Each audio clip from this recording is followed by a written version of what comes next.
Haven't sure how far I was.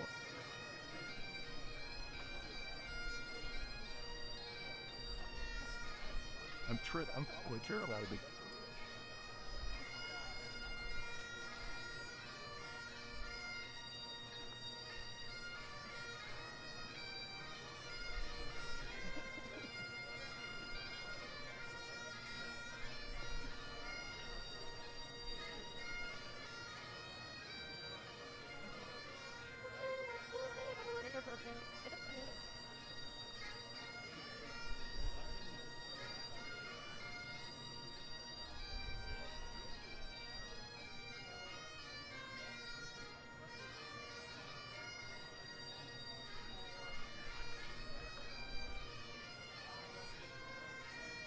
What was it? What?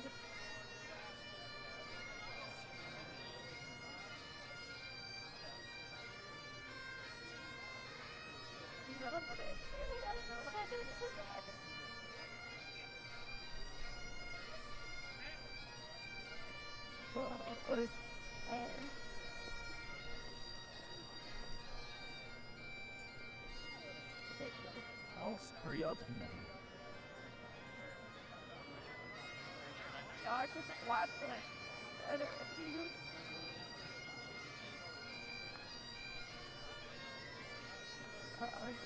That's all.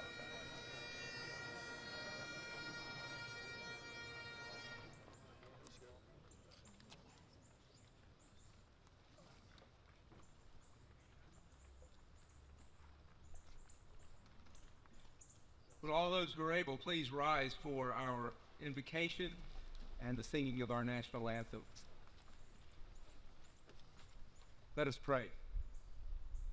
Gracious God, we gather here in hope and thanksgiving. We are thankful for all you have done for this institution, for the administration, faculty, staff, students, and alumni who fill this place. We're thankful for a new academic year. As iron sharpens iron, help us to lovingly sharpen one another. Help all here to learn your ways and your love. Help us, Lord, to seek your wisdom, your path, and your love in all that we do this year. Help us to see others in need and give us strength to come quickly to their aid. Help us, God, to be the people that you have made us to be, and help us to listen for your voice. For no matter what name we know thee by, help us day by day in knowing you even better. Help us, Lord, so that all gathered here will achieve the goal of being good people and good citizens while being their brother's helpers and keepers. Amen. Standing for the anthem.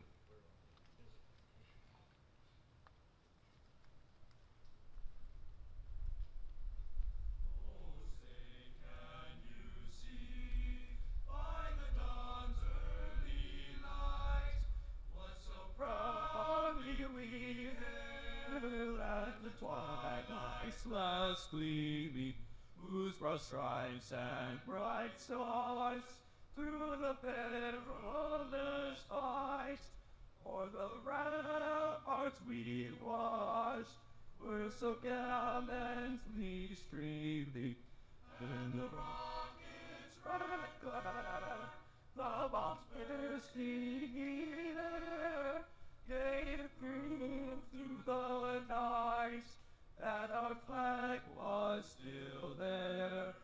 Oh, say does that star-spangled banner yet wave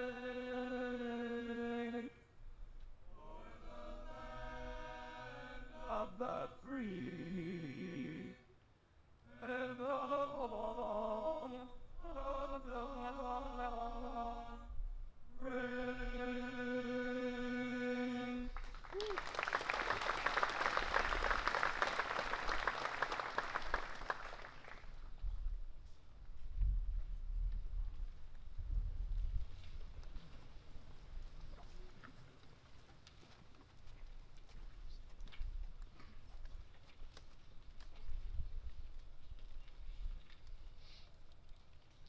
In 1775, Samuel Stanhope Smith, the college's first president, penned the following advertisement.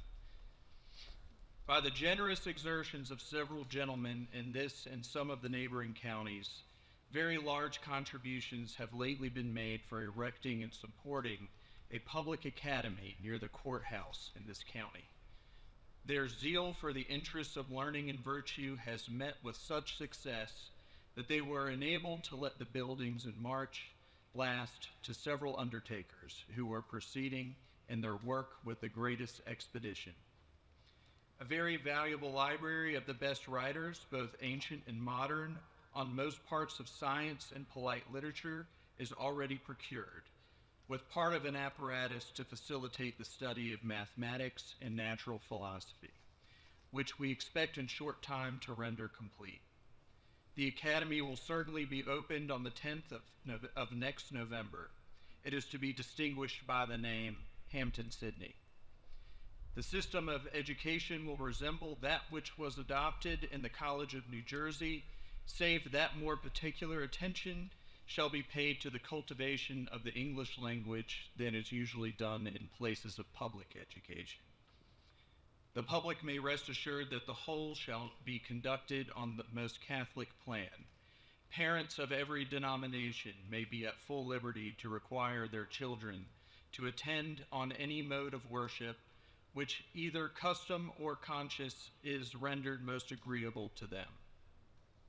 For our fidelity in every respect, we cheerfully willing to pledge our reputation to the public, which may be the more relied on, because our whole success depends upon their favorable opinion. Our character and interest, therefore, being both at stake, furnish a strong security for our avoiding all party instigations, and our care to form good men and good citizens on the common and universal principles of morality, distinguished from the narrow tenets which form the complexion of any sect, and for our assiduity in the whole circle of education.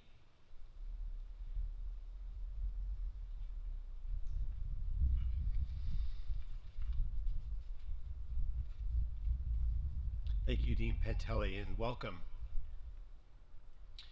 We gather today to celebrate the beginning of Hampden-Sydney College's 250th academic year, and we look forward to celebrating our 250th anniversary next academic year. The theme of our celebration is civic virtue, and we began a 2-year lead up to our anniversary celebration this time last year with a convocation address by Justice John Charles Thomas, who spoke on the topic, "The liberal arts are the skills of freedom."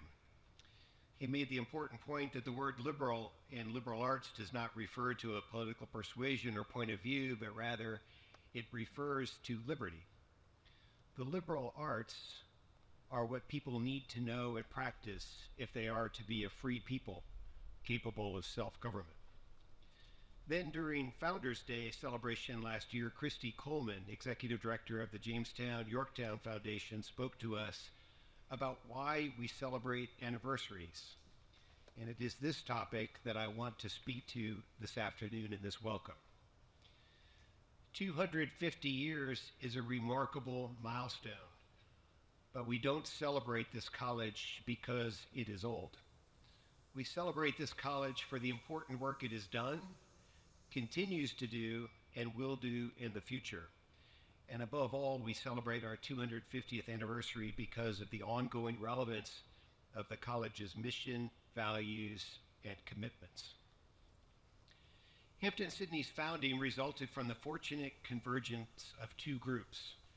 The first of these were patriots who were seeking an educational alternative to the Royalist College in Williamsburg for their sons. They provided the land and financing to launch this college. The second group consisted of Presbyterians who had brought to the American colonies a remarkable set of intellectual traditions that stem from the Scottish Enlightenment. Together, out of a love of liberty, they formed a new college that had a different purpose from any other college that had existed previously, and that purpose was to form the leaders of an emerging republic. Our founders did not see a contradiction providing students with a liberal arts education and preparing them to be the leaders of a new nation. The college's first purchase in 1775 was science equipment, so students could be taught the practical applications of science. Our founding president, as you just heard, believed it was essential for our curriculum to include not only Greek and Latin, but also an emphasis on the English language, so that our graduates would be effective communicators. An early field of study here at Hampden-Sydney was surveying, and it didn't get much more practical than that. All to say that our founders were aware of the potential of a new nation, and they felt an enormous responsibility for educating its future leaders.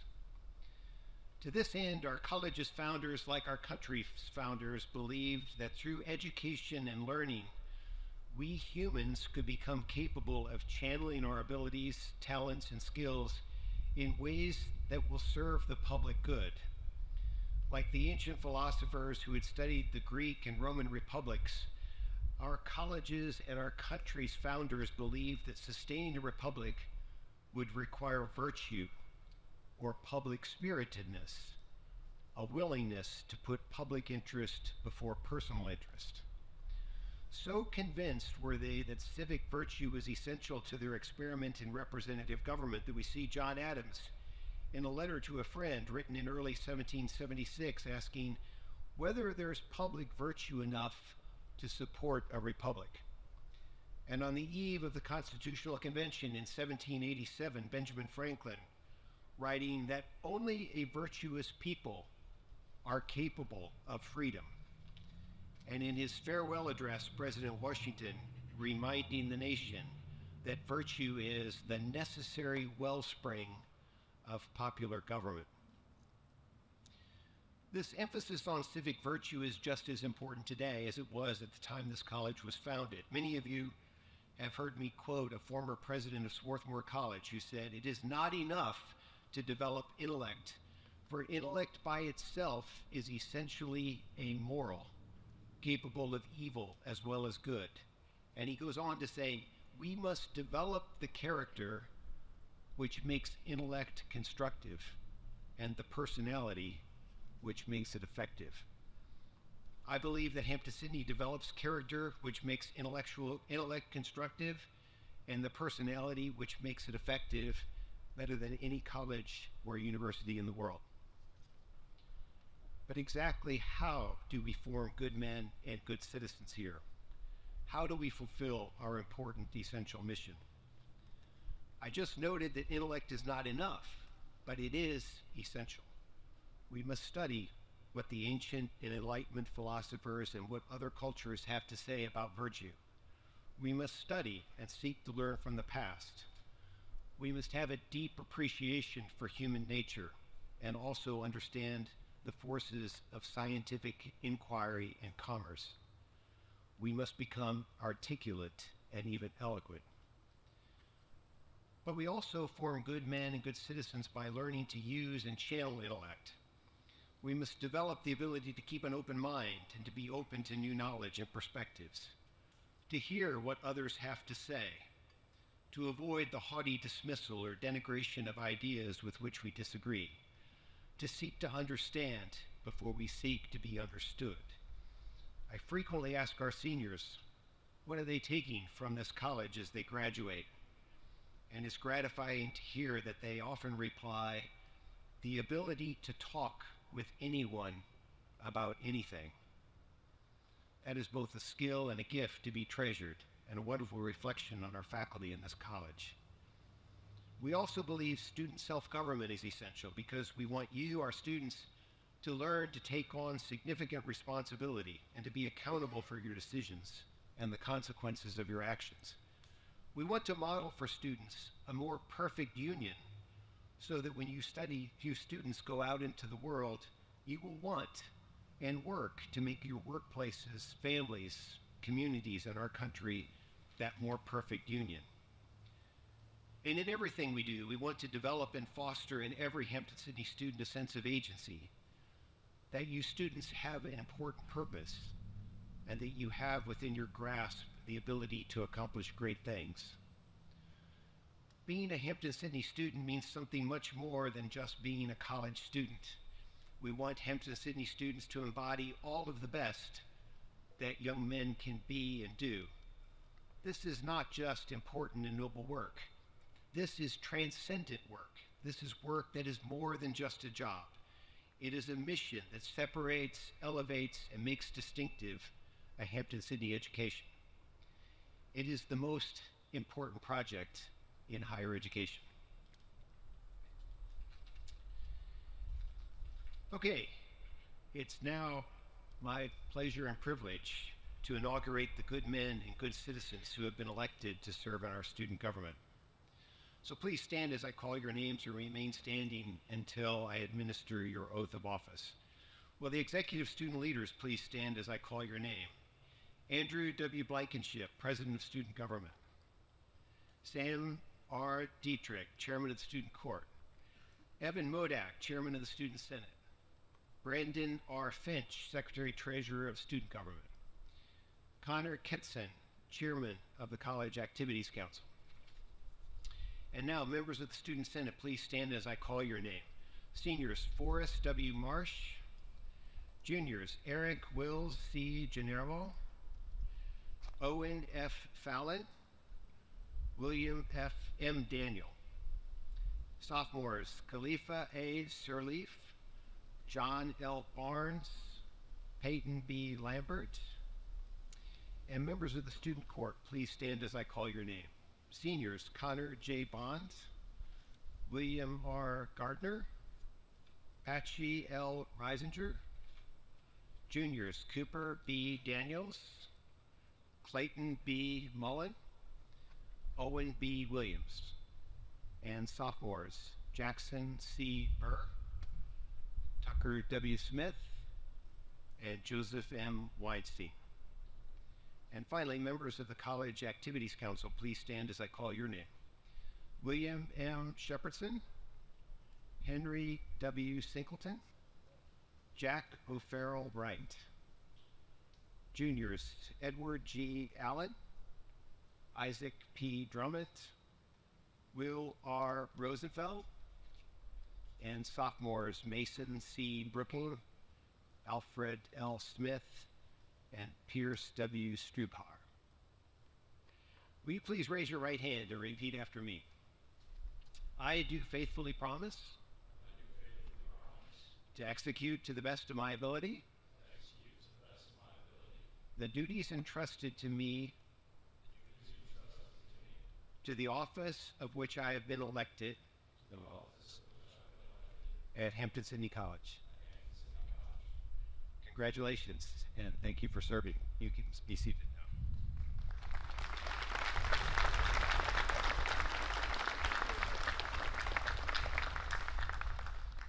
Please now welcome your student body president, Mr. Andrew W. Blankenship, class of 2025, to the lectern.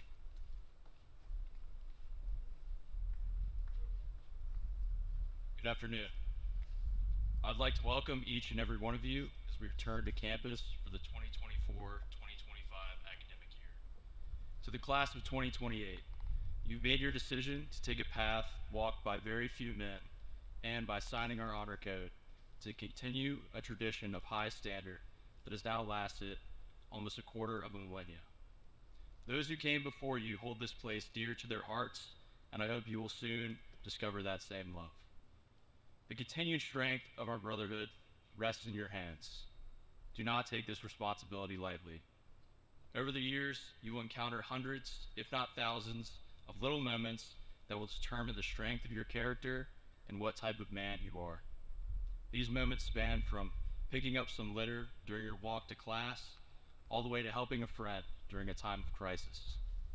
More often than not, these character-defining moments will have no witnesses, and you will receive no praise from others. Nevertheless, seize them. Take on tasks that no one else will.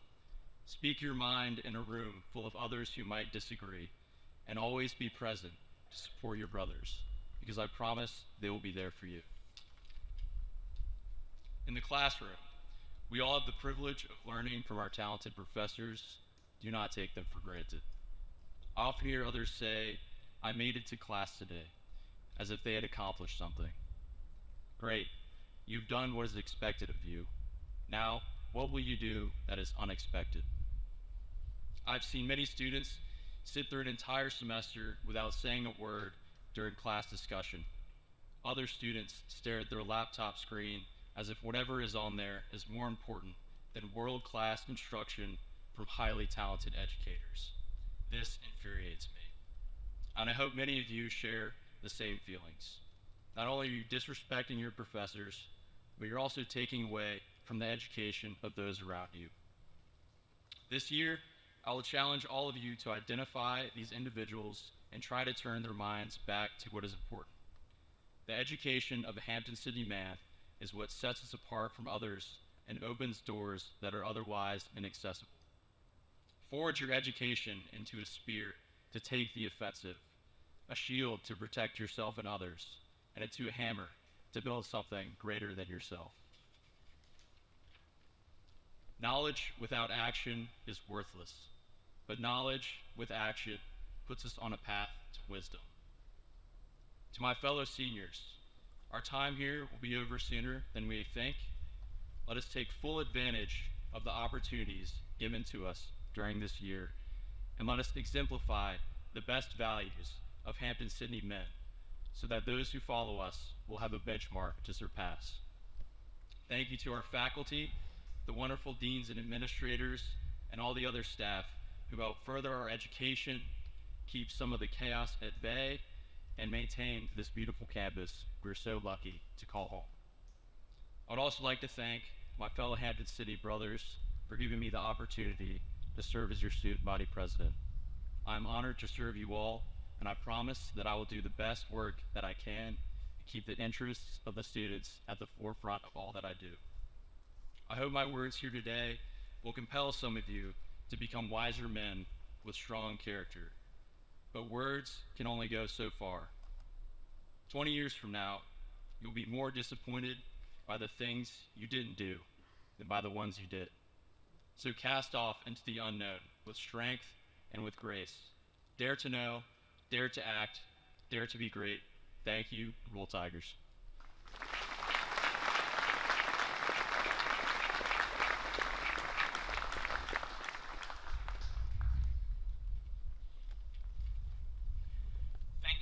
for that inspiring message. The first awards to be presented are the Samuel S. Jones Phi Beta Kappa Awards, which are made possible through the generosity of Sam Jones, a member of the class of 1943, who endowed these awards to recognize intellectual achievement and good citizenship at the college. Please come forward when your name is announced. The Samuel S. Jones Award typically goes to the junior with the highest and second highest cumulative grade point average. However, we have 6 juniors this year who have earned a cumulative grade point average of 4.0. Would the following students please come forward to accept your award as your name is called? Benjamin G. Curran, majoring in biology.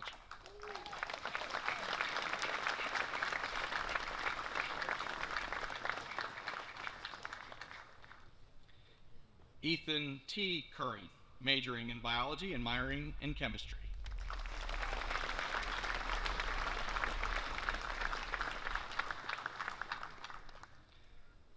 Luke M. R. Glenn, majoring in both applied mathematics and engineering physics.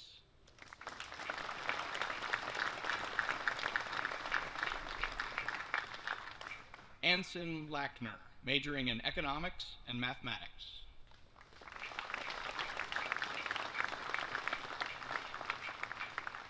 Camden T.T. Libby, majoring in psychology.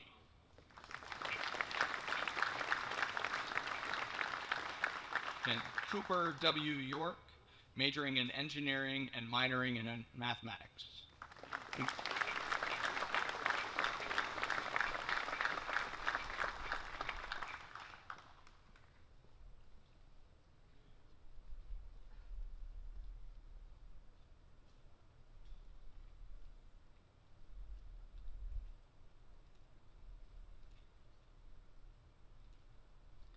On behalf of our Phi Beta Kappa chapter, it's my great honor to award these prizes to these outstanding young men.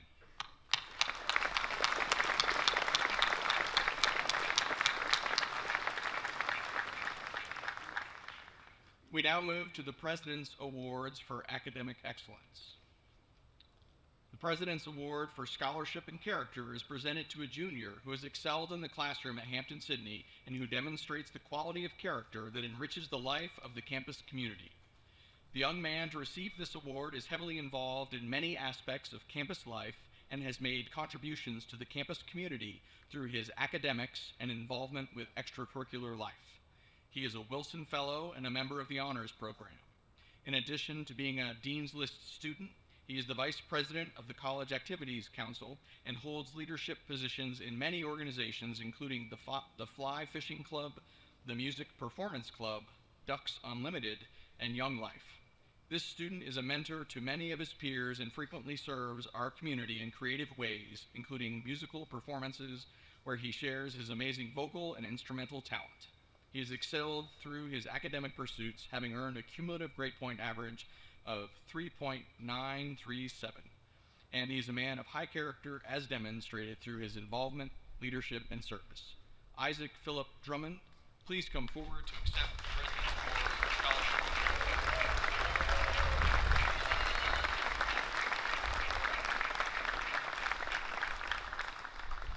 I am pleased to present the President's Award for Academic Excellence in Humanities to an English major and Asian Studies minor with a cumulative grade point average of 3.8384.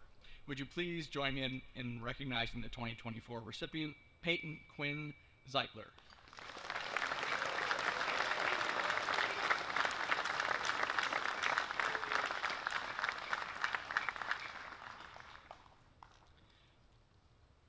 The President's Award for Academic Excellence in the Natural Sciences and Mathematics goes to a double major in Computer Science and Philosophy with a minor in Chemistry. He carries a cumulative grade point average of 3.9727. I take great pleasure in presenting this award to Yubo Ben Gia.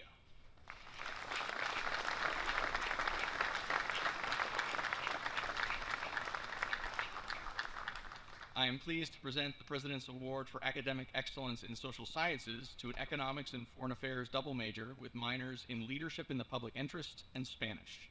He's earned a cumulative grade point average of 3.9451. Please join me in congratulating Richard Douglas Jones.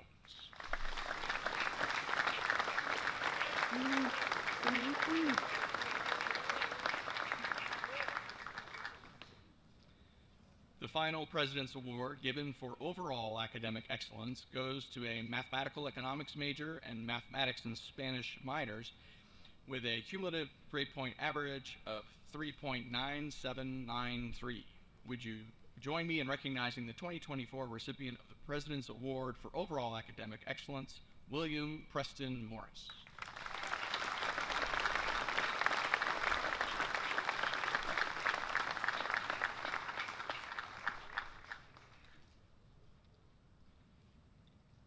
The Thomas H. Shomo 69 ODK Award for Leadership Potential was established in 1974 to mark the 50th anniversary of our Lambda Circle and has been endowed by generous contributions from ODK alumni. This scholarship is awarded annually to one or more members of the sophomore class who demonstrated real leadership potential during the first year at the college. The award was renamed in 2023 on the occasion of the Circle's centennial in honor of Tommy Shomo, who for 32 years served Hampden-Sydney as Assistant Dean of Students, Director of Financial Aid, Director of Public Relations, and Director of Marketing and Communications. Mr. Shomo, who also authored To Manor Born, To Manners Bred, a hip pocket guide to etiquette for Hampden-Sydney men, the definitive guide for how, as stated in the Hampden-Sydney Code of Conduct, quote, the Hampden-Sydney student will behave as a gentleman at all times and in all places, end quote. This award stands as a perpetual reminder of the legacy of one of Hampden-Sydney College's best examples of a good man and good citizen. It is my great pleasure to announce this year's recipient of the Shomo Award is Mr. Russell Owen Kahn, class of 27. Mr. Kahn, please come forward to receive this award.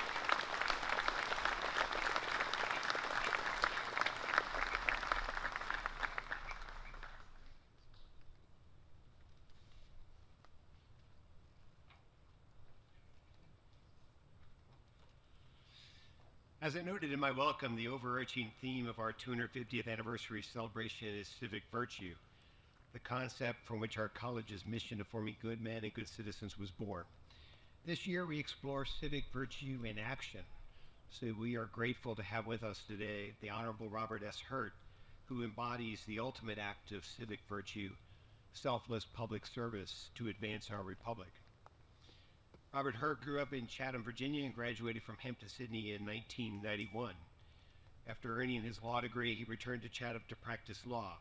He began nearly 2 decades of public service, first as a member of Chatham's Town Council, and then in Virginia's House of Delegates from 2002 to 2008, and the Virginia Senate from 2008 to 2010.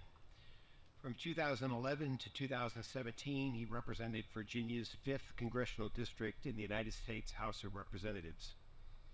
After his 6 years in the House, he returned to private life and served as Dean of the Helms School of Government at Liberty University, and he is now serving as General Counsel for 4C Digital Health, a data analytics firm working to deliver technologies that self-insured organizations can use to reduce healthcare costs.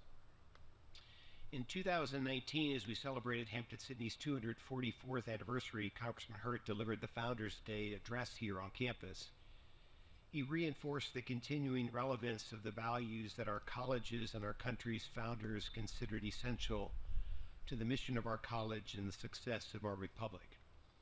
He shared his reverence for the history of the Virginia 5th Congressional District and those who came before him, including its very first representative, James Madison. He expressed his thoughts about public service, especially the need to find common ground, and his belief that there are relatively few issues where opposing sides can't find some degree of agreement. This is especially important for us to remember in yet another election cycle marked by divisiveness and partisanship. I am grateful he has agreed to address us today, and I'm eager to hear his remarks, which he has entitled, Do Unto Others Hampden-Sydney Values in a High-Stakes Political Season. Please join me in welcoming Robert Hurt.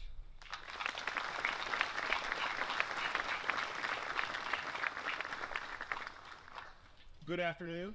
Thank you, President Stemberg, distinguished faculty and staff, students, both returning and new.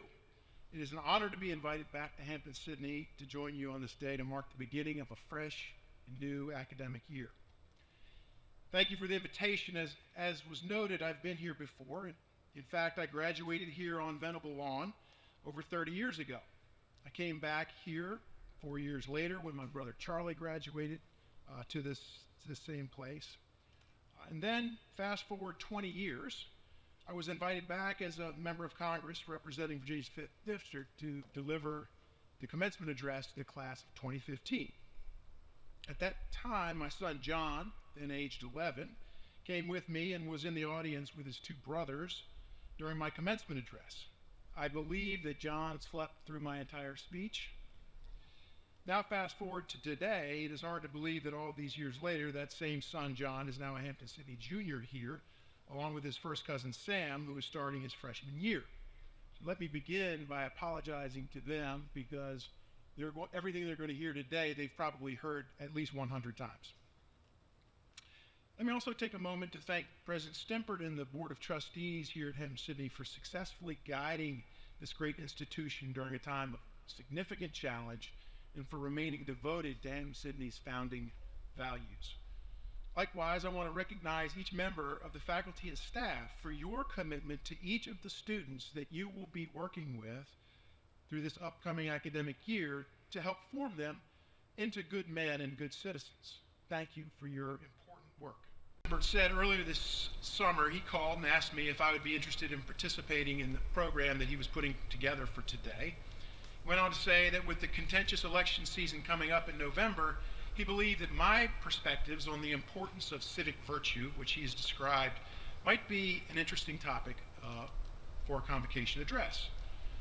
So while I'm neither an expert on civic virtue nor even an especially virtuous person, I gladly accepted the task.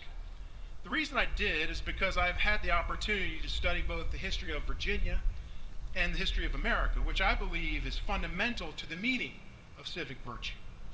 Much of that history I learned right here at Hampden-Sydney, and I'm grateful for that.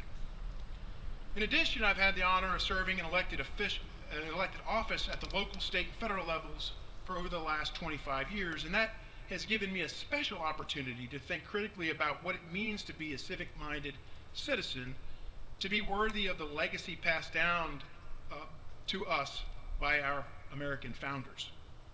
So for these reasons, I'm happy to be here today to share with you briefly a few thoughts on the topic. So let's begin by setting the stage. I don't think I really have to tell you that you and your young generation are living in an extraordinary time. It may not be 1776, it may not be 1861, it may not be 1917 or 1941, but the challenges that we as Americans currently face, both internationally and domestically, are daunting. Abroad, there's war in the Middle East, in Israel, and there's war in Europe, in Ukraine. Our U.S. naval fleets have been deployed across the globe on a war footing with the hope of keeping the peace. In addition, we face military and economic threats from China, Russia, and a nuclear Iran. Here at home, we have recovered from the aftermath of the global pandemic, but our citizens continue to labor under the economic pressures of inflation and are faced with the seemingly endless flow of illegal migrants across our porous borders. And then there is the ever-increasing and staggering federal debt, which threatens the economic outlook for your generation and promises a poorer and less prosperous America in the future. To make matters worse, it seems like too many of the men and women that we have elected to represent us in the halls of power are more interested in winning the next election than in securing the future for the next generation. And then there is the unprecedented 2024 presidential election. We've witnessed a former president and current presidential candidate convicted of 34 felonies by a jury of his peers. We have witnessed a former president and current presidential candidate nearly assassinated on live national television. We've witnessed a sitting president and presidential candidate forced out of the race for re-election by the party leaders of his own party. And we have witnessed a replacement presidential candidate nominated by her party without receiving one single primary vote from the American people. Extraordinary times indeed, and that is just in the last 2 months. So this is where you come in. Today, we as a nation desperately need leaders. Not perfect leaders, but educated and informed leaders, strong leaders, leaders who know the difference between what is right and what is wrong, leaders who try to do the right thing all the time with the hope that they get it right most of the time, and are quick to take responsibility when they get it wrong. There is no question that our founders understood and indeed embodied the principles of civic virtue. Our founders knew in their hearts that the success of our republic would wholly depend on the capacity of future generations of good men and good women to carry out this experiment in self-government with a devoted sense of civic-minded virtue. So what is civic virtue, and how do we develop leaders that possess it? In my mind, there are two components to civic virtue. I believe the first is knowledge. For you, the pursuit of knowledge, of course, started with your parents and has ultimately led you here to Hampden-Sydney. I hope that you take this pursuit seriously, approach this inquiry with rigor, discipline, and an open mind. And remember this, you did not get accepted to come to Hampden-Sydney because you already know everything there is to know. This pursuit of knowledge must focus on an understanding of the fundamental principles expressed by our founders in our three charters of American freedom, our Declaration of Independence, our U.S. Constitution, and our Bill of Rights. This pursuit of knowledge must also focus on our founders' understanding of the fundamental rights of man, and their belief that only a system of representative democracy and capitalism supported by the rule of law can guarantee those God-given rights for which our founders pledged their lives, their fortunes, and their sacred honor. For me, 30 years ago on this Hill, I recall reading James Madison's essays in the Federalist Papers and Alexis de Tocqueville's Democracy in America with Professor Pontuso. I recall Professor Marion's arduous review of the fundamentals of constitutional law, and Professor Heinemann's introduction of Dr. Martin Luther King's letter from Birmingham jail to our modern America class. I believe in the end, to possess civic virtue, one must genuinely appreciate that we are blessed to live in America, a nation where individual freedom and prosperity are highly prized, and where our system of self-government relies upon the mutual benefits and mutual obligations of an ordered liberty. I believe the second component of civic virtue is civility. For you, learning to be civil again started with your parents, and it too has led you here to Hampden-Sydney, an institution that proudly promotes its commitment to good men and good citizens with an emphasis on good. Civility most certainly starts with the basic manners you learned at home, but it has an equal application in the life of the civic-minded citizen. It starts with a genuine acknowledgement that each of us has a moral obligation to one another as fellow citizens. It starts with possessing a genuine respect for one another. It starts with a heavy dose of genuine humility. It starts with putting yourself in another person's shoes. It starts with the notion that you should never assume bad motives of another until he or she proves otherwise. And this is all before you open your mouth to speak. This is all before you hit the send button. Civility requires that we speak thoughtfully and carefully, and that we always tell the truth. And while we should always stand firm in our core principles, we should never hesitate to listen to a good faith argument that may challenge our positions. We should always be willing to admit that we do not always have the right answer, and when we can, we should always look for ways to get to common ground, again, without doing violence to our core principles. And if we cannot, we should never be disagreeable. Simply put, civility is always striving to do unto others as you would have them do unto you. Always. Every time. So in closing, remember that the obligations required in a free society are not easy.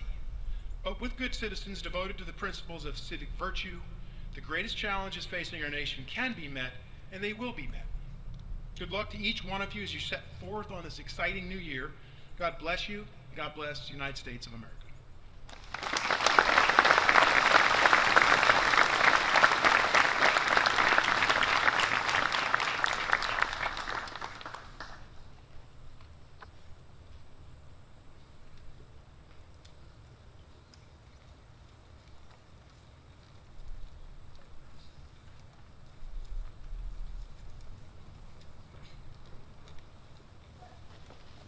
Here's to old Hampden-Sydney.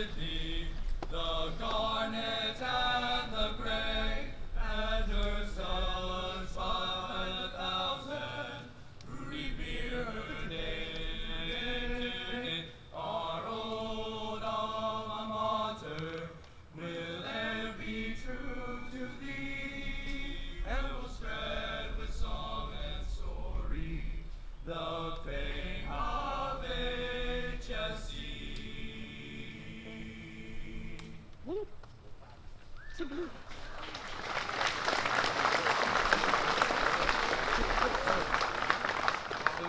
please stay standing as we have the benediction and the recessional. Go in to the night assured that the love of God knows no boundary, that the joy of God's love is everywhere, and that the hope God gives is unquenchable. Go now in peace, go now in love, go now in hope. Amen.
Don't look at me like that.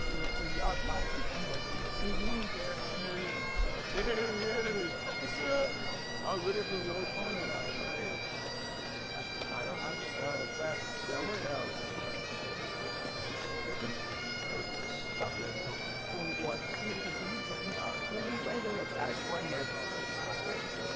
Like the first 20 minutes. No, the first like yeah, that's why I love this.